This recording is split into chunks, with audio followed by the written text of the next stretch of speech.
On our wedding anniversary, I walked in on my wife and my boss in our bathroom. Faced with their mockery and betrayal, I didn't scream. I just smiled. With a meat cleaver in my hand and the click of a deadbolt, the pushover husband they knew was gone, replaced by a monster. When our French door refrigerator became my boss's only sanctuary, the 0-degree punishment was just the appetizer. This little party I was throwing would completely upend their lives and teach them the true meaning of despair. Crack boom! A jagged white slash of lightning tore open the night sky, followed instantly by a rolling clap of thunder that sounded like it was right outside the window. Today was our third wedding anniversary. I'd taken a half-day off work, braving a once-in-a-decade thunderstorm to get home early. In one hand, I carried a cake from her favorite bakery. In my coat pocket was the new necklace I'd bought her. I kept picturing the surprised look on her face. I never imagined she'd give me a surprise of her own. The moment I opened the front door, a mixture of unfamiliar cologne and the damp, earthy smell of rain hit me. In the entryway, a pair of expensive men's leather shoes that weren't mine were casually tossed aside. Their soles were caked with the night's mud, leaving filthy tracks on the hardwood floors I had just cleaned 2 days ago. The blood in my veins turned to ice. The cake slipped from my hand, hitting the floor with a sickening splat. Cream and strawberries spattered everywhere, looking like a pool of vomit. From the direction of the master bedroom, I heard the sound of the shower running, mixed with a woman's suppressed, breathless moans. Then came a greasy voice, one I knew all too well, one I now wanted to carve into pieces. "Come on, baby, get a little wilder. What are you afraid of? That pushover husband of yours is probably still slaving away at the office, killing himself for that pathetic paycheck." Pushover husband? Me? Barefoot, I walked across the cold floor, each step feeling like I was treading on broken glass. That voice belonged to my direct supervisor, Department Manager Mark Thompson. The same Mark who was always clapping me on the shoulder, calling me buddy, while stabbing me in the back and stealing credit for my work. So, I wasn't just a chump at the office. At home, I was the guy getting played for a fool. My hand was trembling, not from fear, but from a rage so pure it felt white hot. As I passed the kitchen, my hand instinctively reached out and grabbed the heaviest tool from the knife block, the meat cleaver. The cold, solid weight of the steel instantly calmed my boiling mind. That's right. Stay calm. A surprise? I'd give them a surprise, all right. The bedroom door was ajar. Through the frosted glass of the shower door, steam billowed, blurring the two figures tangled together inside like a pair of shameless maggots. Without making a sound, I walked to the bathroom door. Then I shoved it open with all my force. A shriek tore through the humid, lust-filled air. Through the steam, my beautiful, stone-cold wife, Chloe, and the fleshy mass of Mark Thompson froze like two deer in the headlights. Mark still had a sleazy grin plastered on his face. When his eyes focused on me, standing in the doorway, cleaver in hand, my expression like death itself, his grin twisted into a mask of pure terror. "Ethan, what are you? How are you home?" he shrieked, scrambling to climb out of the tub. But the soap and water were the perfect trap. His foot slipped, and his heavy body slammed onto the wet tile. He landed flat on his back, flailing like a pig scalded with boiling water. "Ethan, let me explain. It's not what you think." Chloe finally snapped out of it. She grabbed a towel to wrap around herself, sobbing hysterically as she tried to crawl toward me. "Not what I think. What exactly did I think? That you were screwing in the bed I bought, that you were getting it on in the shower I use every morning." My lips pulled back into a smile that was more hideous than a sob. As I watched in horror, I reached for the door lock. Click! I just turned this small, steamy bathroom into a cage. "What? What are you doing?" "Ethan, don't be crazy. Murder is a felony." Mark shoved himself backward with his hands and feet, his fat smearing a trail on the floor. His eyes were glued to the meat cleaver in my hand. I walked toward him, the polished edge of the cleaver glinting under the bathroom lights. I crouched down and gently pressed the tip against his thigh, which was trembling violently. The cold touch made him flinch, and a foul stench filled the air. He'd pissed himself. "A felony? Mark, when you were in my house, screwing my wife, did you think about felonies?" I whispered, my voice as gentle as a lover's. "You were climbing pretty fast a minute ago, weren't you?" I drew the tip of the cleaver across his leg, just enough to open a thin red line. "Aghhhh," he screamed like a pig being slaughtered. "Do it again," my smile widened. "Climb for me one more time."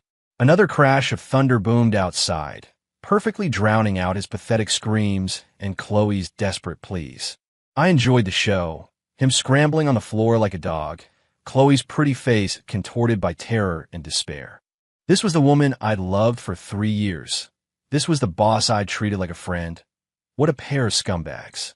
Half an hour later, I dragged a hoarse, limp Mark out of the bathroom.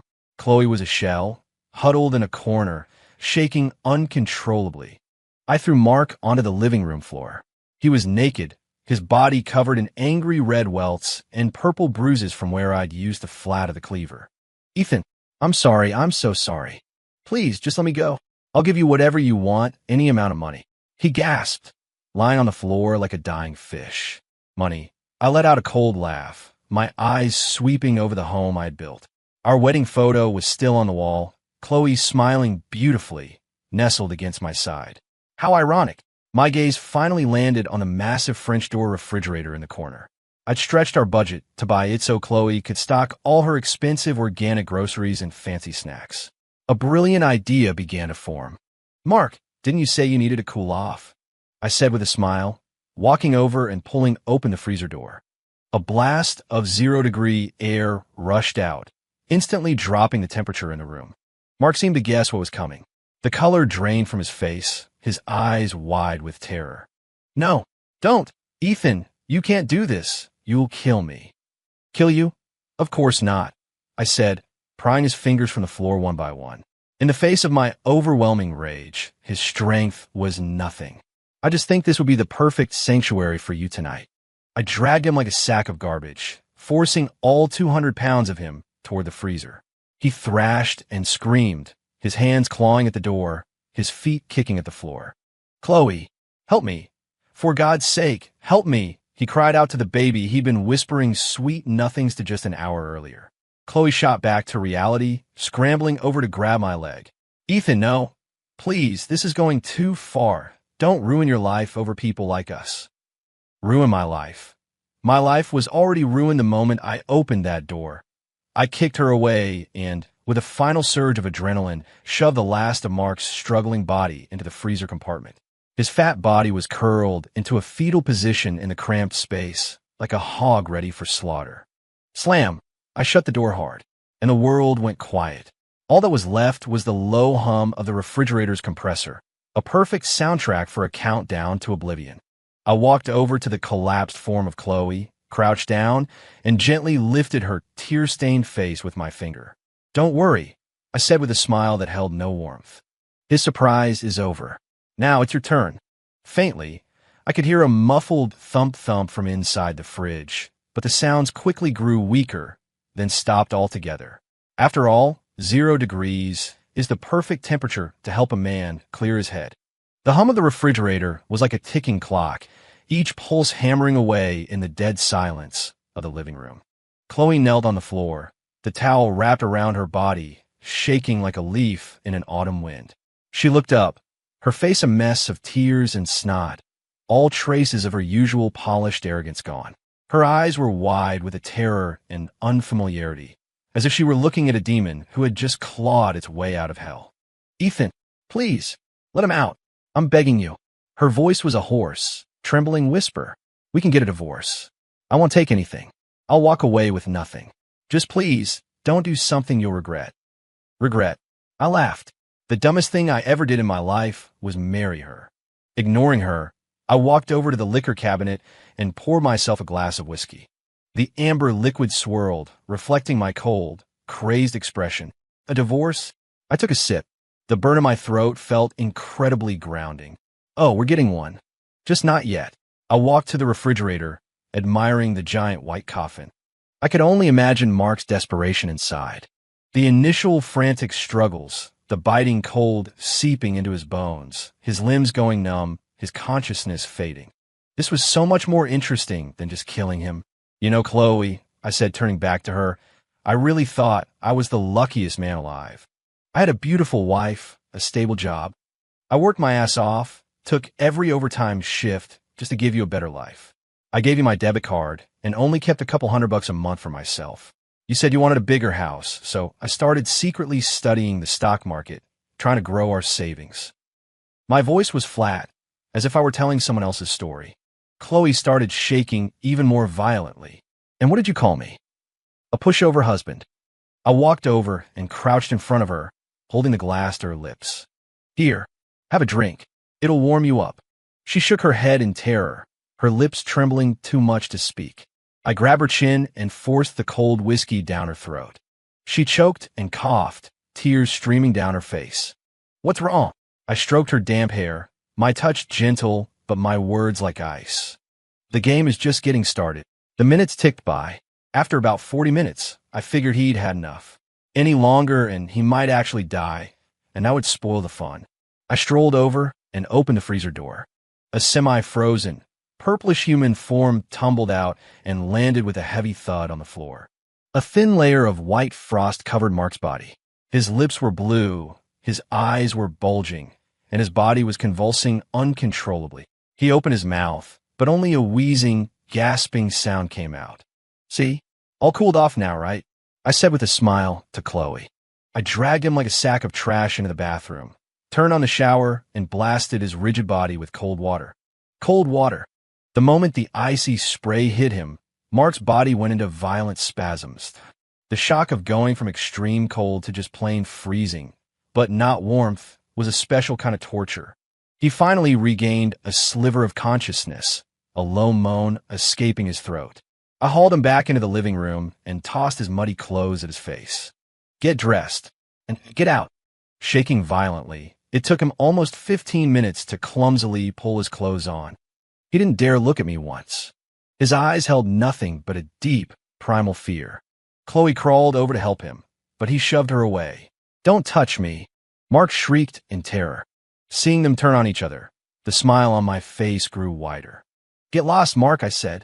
Granted a pardon, Mark scrambled for the door, not even bothering to put his shoes on correctly. Wait, I said suddenly. His body went rigid. Slowly, filled with an all-consuming dread, he turned around. I held up my phone. On the screen, a video was playing. It showed him the bathroom, a pathetic, blubbering mess, followed by his desperate, screaming pleas as I stuffed him into the freezer. The video was crystal clear, the audio perfect. Ethan, you. His face went from white to green. Don't get the wrong idea, I said with a harmless-looking smile.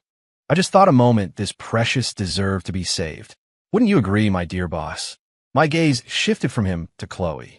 What do you two think would happen if I sent this video, along with some of the enthusiastic audio from your little session in my bathroom, to the company-wide group chat?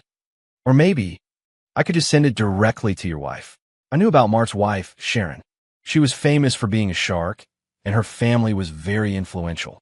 Mark owed his manager position almost entirely to her connections. Mark's face turned the color of ash. He knew that if this got out, he wouldn't just lose his job and reputation. His wife would eat him alive. What do you want? He asked, his voice raspy. It's simple.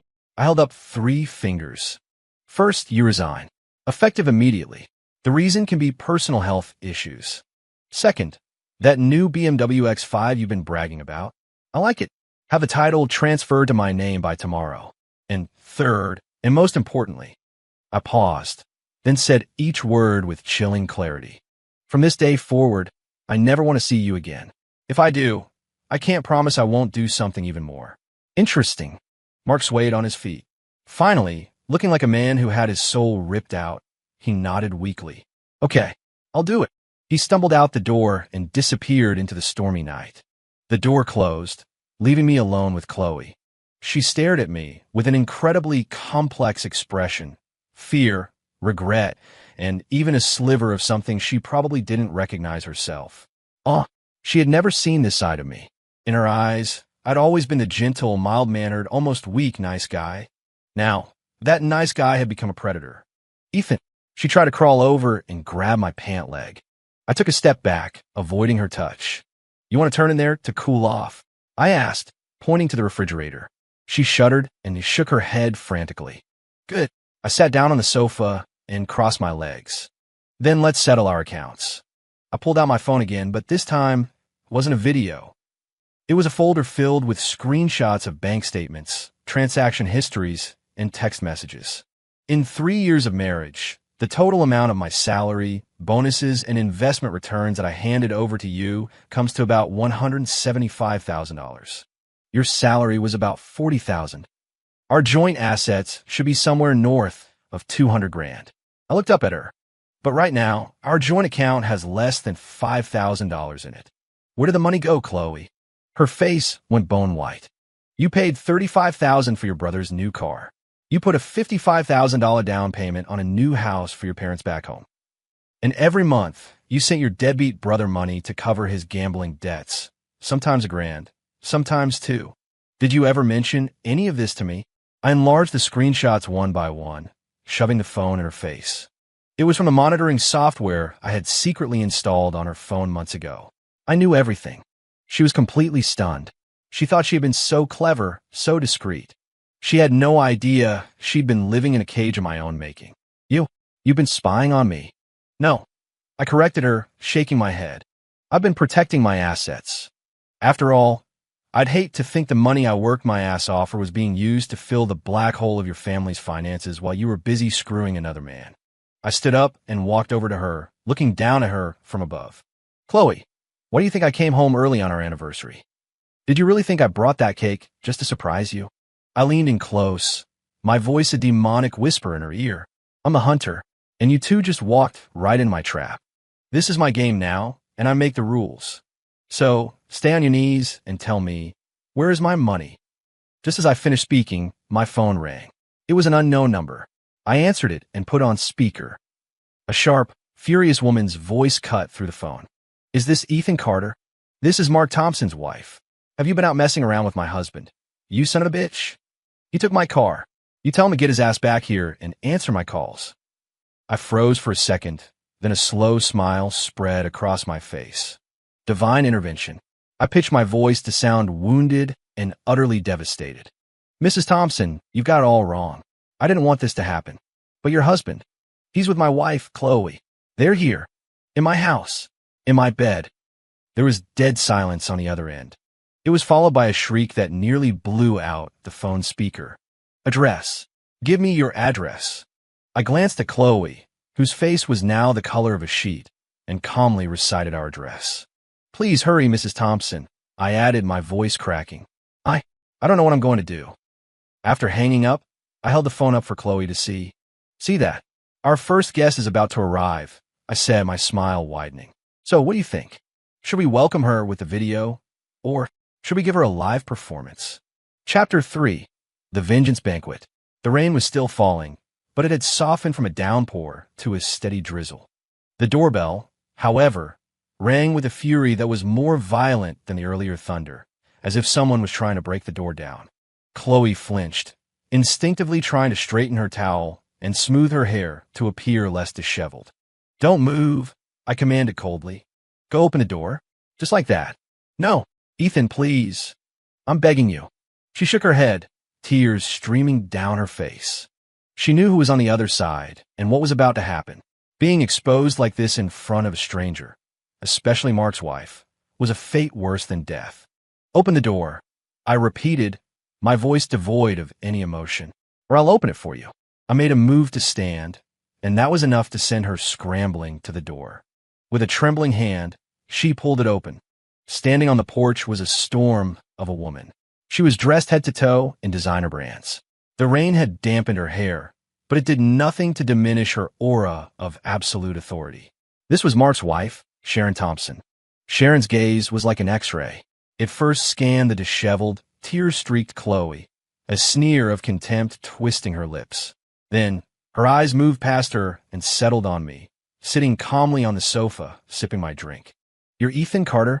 Sharon strode in on her high heels, carrying herself as if she owned the place. I nodded and gestured to the opposite couch. Mrs. Thompson, please have a seat. Can I offer you a glass? It's a 2024 Cabernet. Not bad for a recent vintage. She didn't sit. Her eyes, sharp as a hawk's, swept the room, finally landing on the expensive man's jacket Mark had left crumpled on the floor. Where's my husband? She demanded. He left, I said, swirling the whiskey in my glass. Just before you called, actually. What, he didn't go home? Sharon's face turned to stone. She marched over to Chloe and, without a word, delivered a sharp, ringing slap across her face. Smack! The sound echoed in the quiet room. You shameless whore! Seducing a married man in your own home, with your husband right here, are you that desperate? Sharon's voice was sharp and venomous. Chloe cradled her cheek, stunned into silence, fresh tears flooding her eyes. I watched the scene with detached amusement, making no move to intervene. It was a beautiful sight, watching them tear each other apart. Mrs. Thompson, calm down, I finally said, playing the part of the long-suffering victim. Hitting her won't solve anything. It takes two to tango, after all. Sharon's head snapped toward me, her eyes narrowed in scrutiny. What's that supposed to mean? Are you suggesting my husband is also at fault? Of course. I set my glass down, stood up, and slowly walked toward her. I was a head taller than she was, and as I looked down at her, my presence seemed to overpower her own formidable aura. Mark is my boss. Chloe is my wife. They were in my house, in my bed. You tell me, who's at fault? My voice was quiet, but it carried a chilling weight. Sharon was momentarily speechless. You're a smart woman, Mrs. Thompson, I continued. We're both victims here. Screaming and fighting just makes us look pathetic and doesn't do any real damage to the guilty parties. Don't you agree? Her expression shifted from pure rage to cool calculation. She reassessed me. This man her husband had cuckolded. I clearly wasn't the spineless weakling she had expected. What do you want? She asked. Her tone had lost its hostility, replaced by a note of genuine curiosity. I want to make them pay, I said with a smile that didn't reach my eyes. Not just their reputations. I want them to lose. Everything. I took out my phone and opened the folder. Here are some of Mark and Chloe's text messages, along with the audio of their little rendezvous in my home. Oh, and here's the video of Mark after he cooled off in my freezer for 40 minutes, begging for his life. I handed the phone to Sharon. As she scrolled, her face morphed from stony anger to ashen white, finally settling into the eerie calm before a hurricane. Her knuckles were white from gripping the phone. This is enough to make sure he leaves the marriage with nothing, she said, her voice raw. Not enough. I shook my head. Not nearly enough. I took the phone back. Mrs. Thompson, I know Mark wouldn't be where he is today without your family support. I also know that he hasn't exactly kept his hands clean at the office. Sharon's pupils contracted, taking kickbacks from suppliers, using company project funds to cover his personal investment losses. I imagine you've heard whispers of these things, haven't you? My words were like a sledgehammer, striking her right where it hurt. She had suspected some of it, but had chosen to look the other way. She never imagined that I, a seemingly ordinary subordinate, would know the details. I have evidence of some of his transactions, I said casually, delivering my trump card.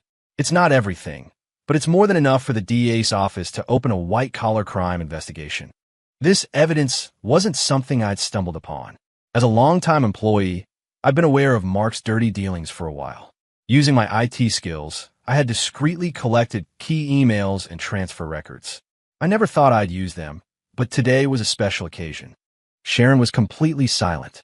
She knew that if I turned this over, Mark wasn't just facing a divorce and unemployment. He was facing prison. You want to team up? She finally asked, her eyes sharp as glass.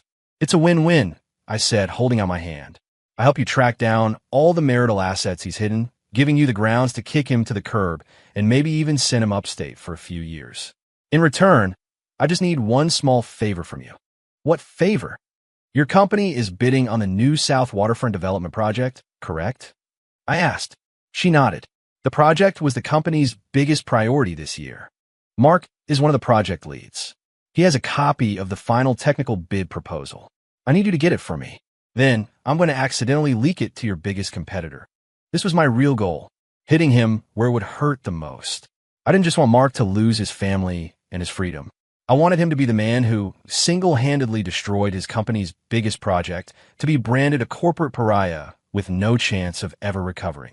Sharon looked at me, a complex mix of emotions in her eyes.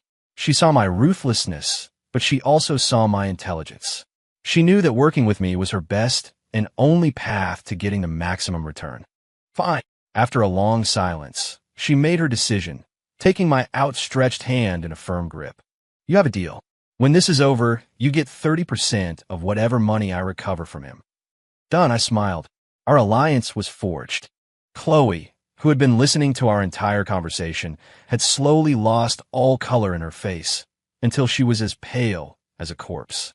She finally understood. I wasn't having a breakdown. I was executing a carefully planned, meticulously detailed revenge. From the very beginning, she and Mark were nothing more than pawns on my board. Ethan, she trembled, making one last, desperate appeal for mercy. We were married. You can't do this to me. I turned and looked at her, my face a mask of indifference. Married? That ended the moment I opened the bathroom door. I walked over and threw a document in her face. That's the divorce agreement, I said. I've already signed it. You get nothing. None of my assets are yours to touch. That includes his condo. No, this is our home. It's marital property, she shrieked. No. I shook my head, a demonic smile playing on my lips. You seem to forget. The down payment for this place came from my parents.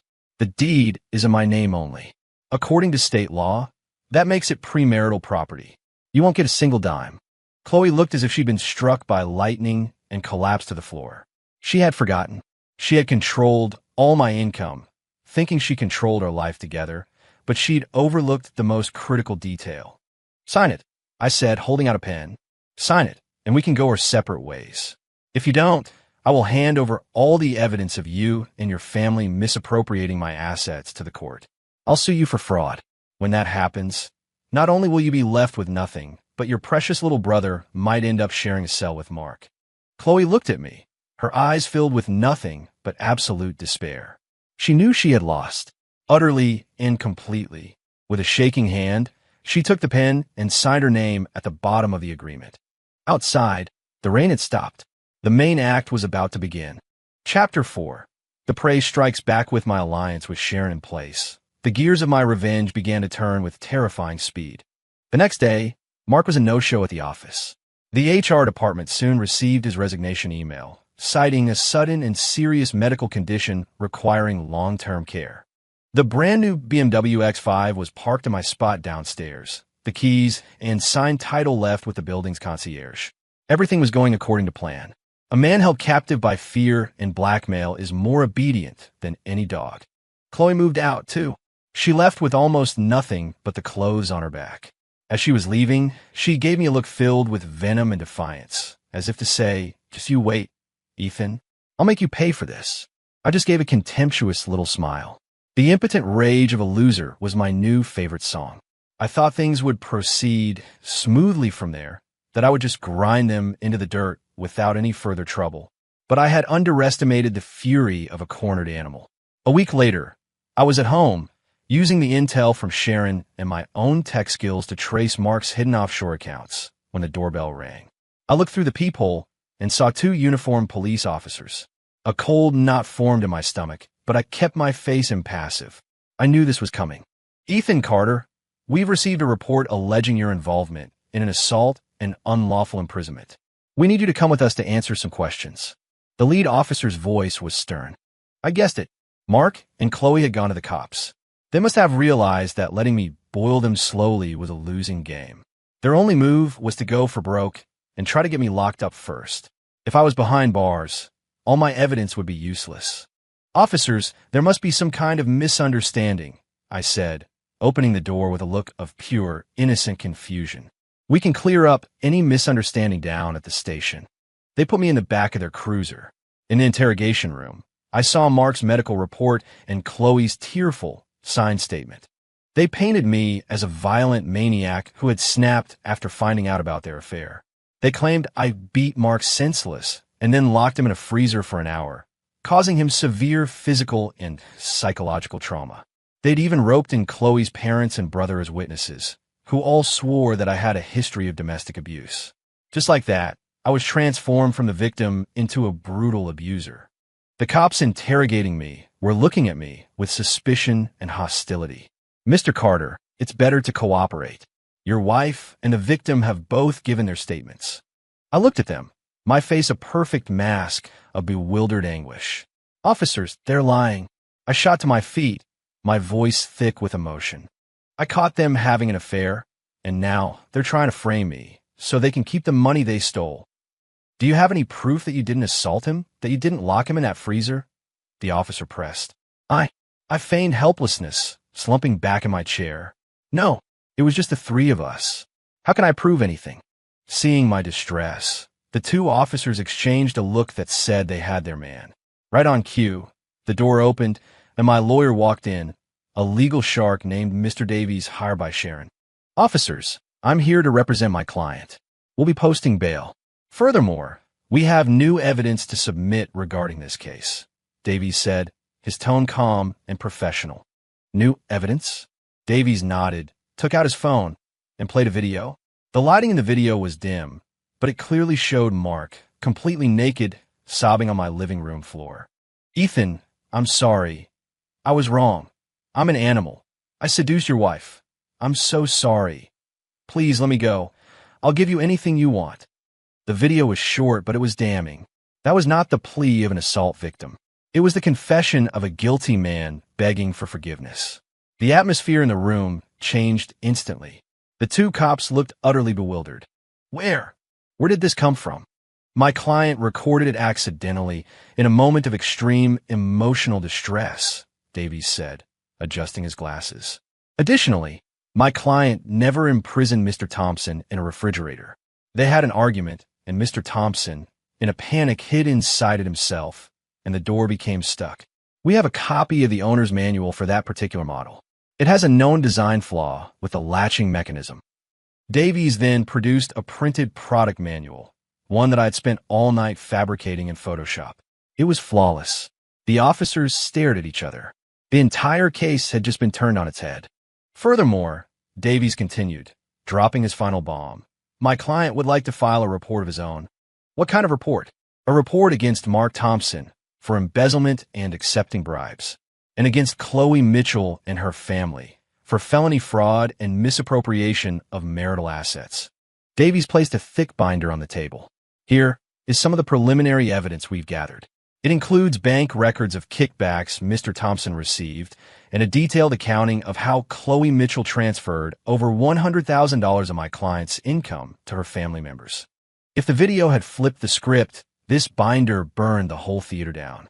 The officers' faces were grim. They realized this wasn't a simple domestic dispute anymore. This was a major, white-collar criminal case. Mark and Chloe never saw it coming.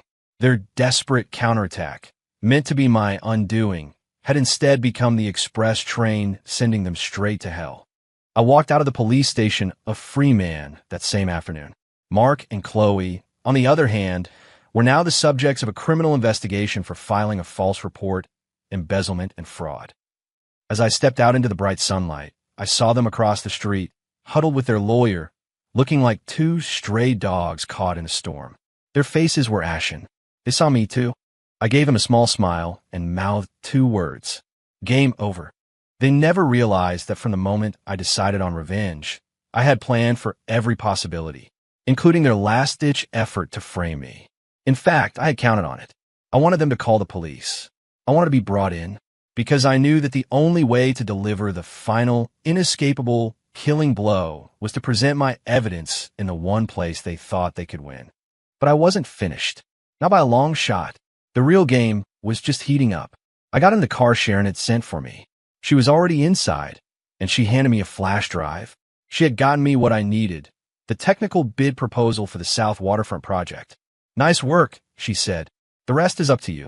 I plugged the drive into my laptop. "Don't worry," I said, my fingers flying across the keyboard, a confident smile on my face. "I'm about to send his former company a very special present." I quickly drafted an anonymous email and attached the file. With a single click, I sent the confidential bid to Mark's company's biggest rival. The moment I hit send, I could almost hear the sound of their corporate empire beginning to crumble. Then my phone buzzed. It was an anonymous text message.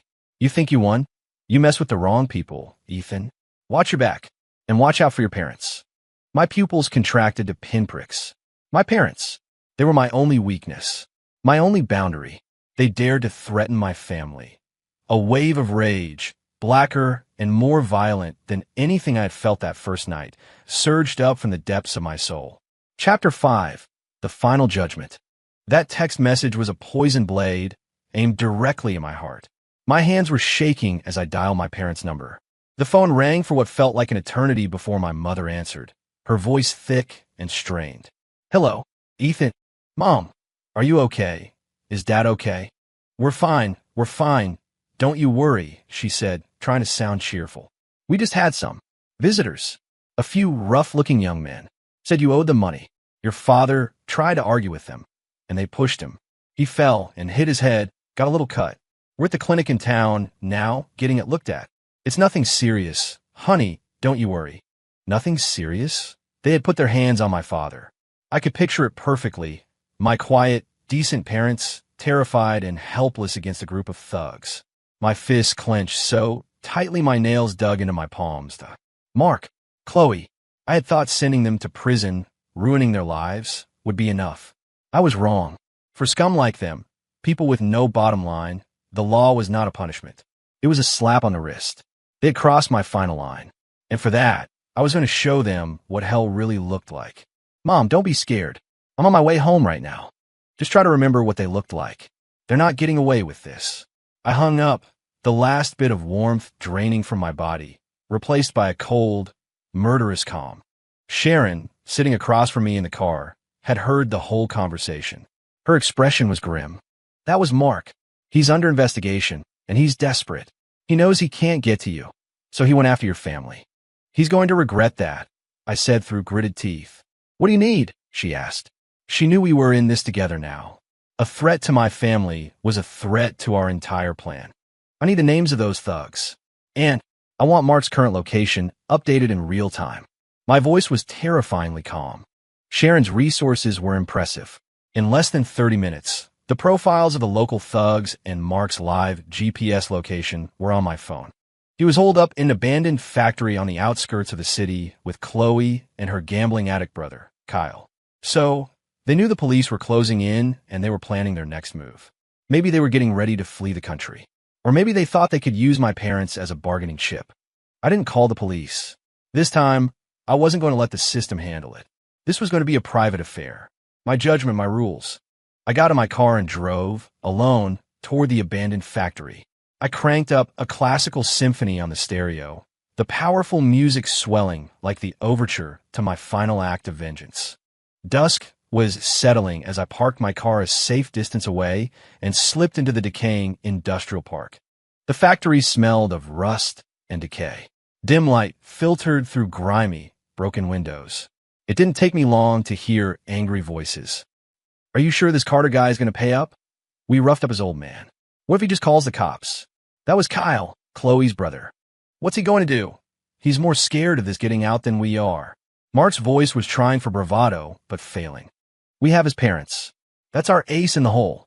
Once we get the money, we're gone. Head to Southeast Asia, lay low for a while. But the police are already looking at your accounts." Chloe said, her voice trembling. "Shut up, you bitch." Mark roared. "None of this would have happened if it wasn't for you. After I get the money, you're the first one I'm getting rid of." I listened from the shadows, a cold smile on my face. Pathetic. Faced with their own destruction, all they could do was turn on each other. I decided the show had gone on long enough. I stepped out of the darkness. "You can save yourself the trouble," my voice echoed in the cavernous space. "None of you are walking out of here tonight." All three of them jumped as if they'd seen a ghost. "Ethan, how did you find us?" Mark stammered, stumbling backward. Kyle reflexively grabbed a steel pipe, holding it out threateningly. "You stay back, or else." Only Chloe stood frozen, staring at me, her eyes completely dead. I ignored them, calmly opening the toolbox I brought with me. Inside, there were no knives, no guns, just a coil of rope, a lighter, several bottles of high-proof rubbing alcohol, and my phone, which I plugged into a large portable speaker. "You all had to play games, right?"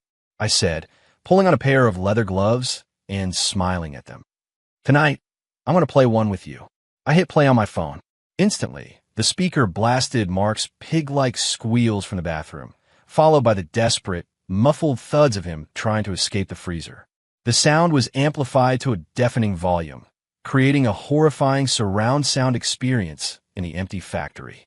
"No! Turn it off! Turn it off!" Mark clapped his hands over his ears, his mind instantly shattering. The terror of that night was a nightmare he would never escape. While he was distracted, I moved like a predator. I shot forward and kicked Kyle squarely in the knee. He screamed and dropped to the ground, the pipe clattering away. A single, precise chop to the back of his neck, and he was unconscious. With the trash taken care of, I walked slowly toward the terrified, paralyzed figures of Mark and Chloe. I was just going to let you go to prison," I said, methodically pouring the alcohol on the concrete floor, creating a large circle around them. "But you should never, ever have touched my parents." I flicked the lighter, a small blue flame dancing on my fingertip. "I've changed my mind." I tossed the lighter into the circle of alcohol. Whoosh! A wall of blue flame erupted, trapping the three of them in a ring of fire. The intense heat warped the air and cooked their terror. Help! He's trying to kill us." They screamed, beating uselessly against the flames. I stood back and watched their frantic dance, as if I were enjoying a fireworks display. I wasn't going to burn them to death. That would be too easy. I just wanted to break their minds, to let them stew in their own absolute terror and despair while they waited for the real judgment to arrive. The fire and smoke soon attracted attention. In the distance, I heard the approaching sirens of police cars and fire trucks. I looked at the three pathetic figures in the circle of fire, now nearly catatonic with fear. I packed up my things and, before the first responders arrived, slipped out a back exit, a ghost in the night. I sent one final text to Sharon. "It's done." The end was predictable. Mark, Chloe, and Kyle, facing charges of attempted kidnapping, extortion, and assault, on top of the ironclad evidence of embezzlement and fraud, were all sentenced to more than 10 years in prison. Mark's former company, having lost the South Waterfront bid due to the leak, suffered hundreds of millions in losses. The corruption scandal triggered a corporate meltdown, leading to a complete overhaul of its executive leadership. And me, throughout the entire ordeal, I remained the victim, a poor man betrayed by his wife and boss, whose family was threatened by criminals, who had, by sheer wit and a little luck, cleared his name and brought the villains to justice. As for the accidental fire at the factory, with no trace of my presence, the official cause was determined to be suspects attempting to destroy evidence. The dust settled. A few months later, my dad had fully recovered. I moved both my parents to the city, using the consulting fee Sharon had paid me to buy them a large condo in the nicest part of town. One day, I saw Chloe on a TV news report about prison sentences. She was in a prison jumpsuit, her head shaved, her face gaunt, and her eyes hollow. All her former radiance was gone. Through the screen, it felt like she was looking right at me. There was no hatred left in her eyes, only a vast, empty landscape of regret. I calmly changed the channel. To me, she and Mark were just something disgusting I had stepped in. Now my shoes were clean. I turned off the TV and walked out onto the balcony. The sun was shining. The city below was bustling with life. I took a deep breath. The air was fresh, clean, with no lingering stench of betrayal. The storm was over. For me, the sky was finally clear. As for the darkness, the cold-blooded revenge, I decided to leave all that behind, forever buried with the pushover husband in that 0-degree freezer.